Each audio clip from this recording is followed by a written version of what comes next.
जैन साहित्य का हम लोग पार्ट 2 पढ़ने जा रहे हैं, तो चलते हैं जैन साहित्य का पार्ट 2 कंप्लीट करने। तो अच्छा, वैसे हम लोग पढ़े थे कि 12 अंगों की हम लोग चर्चा किए थे। तो 12 अंगों की रचना प्रथम जैन संगति के दौरान की गई थी। शेष आगम द्वितीय संगति के दौरान तैयार। हम लोगों ने ये 12 अंगों की रचना प्रथम जैन साहित्य संगति में की गई थी और शेष आगम जो बने थे वो द्वितीय संगति के दौरान तैयार हुए थे। और उपांग, प्रत्येक अंग के एक एक उपांग है। जितने भी अंग है 12 अंग, उसके एक एक उपांग है। इसमें संसार का वर्णन, प्राणियों का वर्गीकरण और काल विभाजन, खगोल विद्या, मरणोपरांत के जीवन आदि का वर्णन है। इनकी संख्या 12 है। वहीं प्रकीर्ण जो है इनकी संख्या 10 है। ये मुख्य रूप से जो परिशिष्ट होता है ग्रंथों का, उसके रूप में जाना जाता है और इसमें जैन धर्म संबंधी विधि नियमों आदि का उल्लेख किया गया है। और छेद सूत्र, इनकी संख्या 6 है। इसमें जैन भिक्षु और भिक्षुणियों के लिए नियमों का विधान है। इसकी तुलना बौद्ध धर्म के विनय पिटक से की जाती है, जिसमें नियमों का संकलन होता है। मूल सूत्र की संख्या 4 है। इनमें भिक्षुओं के कर्तव्य एवं विहार आदि के जीवन का उल्लेख किया गया है।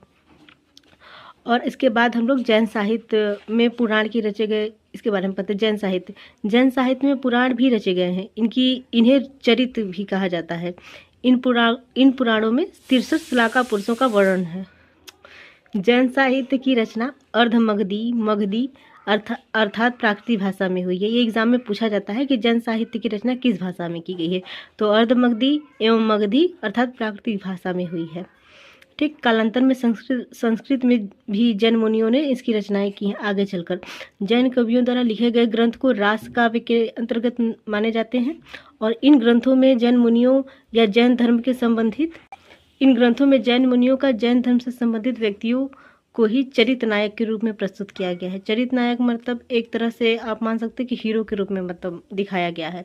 जैन साहित्य में शांत रस की प्रधानता है। प्रमुख जैन ग्रंथों में आदि पुराण आता है। जैसे इसकी रचना जिनसेन ने की है 7वीं शताब्दी में। पूछा जाता है एग्जाम में कि आदि पुराण की रचना कब और किसने की, तो जिनसेन द्वारा की गई है 7वीं शताब्दी में और आदिनाथ के 10 जन्मों का वर्णन है और इसको कन्नड़ भाषा में अनुवाद महाकवि पंप ने किया है। ये एग्जाम में पूछा जाता है कि किसने अनुवाद किया है, किस भाषा में किया है और कितने जन्मों का वर्णन है।